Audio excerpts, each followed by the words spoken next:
Ciao a tutti e benvenuti a un'altra puntata di Speciale Liga. Io sono Paolo Alejo. Cominciamo!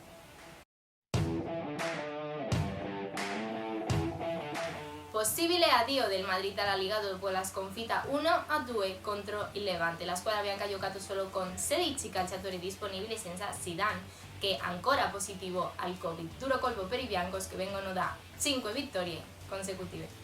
L'Atletico di Madrid è ritornato al Carranza dopo 14 anni per sfidare il Cadiz. La partita si è giocata senza la presenza di Hermoso e Carrasco, che sono via per Covid. Polemica dichiarazione di Koeman questo sabato in conferenza stampa, che afferma che il Barcellona non vincerà molti titoli questa stagione. La squadra si batte oggi contro l'Athletic de Bilbao alle 9, ma non conterà su Piqué né Coutinho. E per il momento la classifica rimane così. E noi vi aspettiamo la prossima settimana qui in Speciale Liga. Ciao ciao!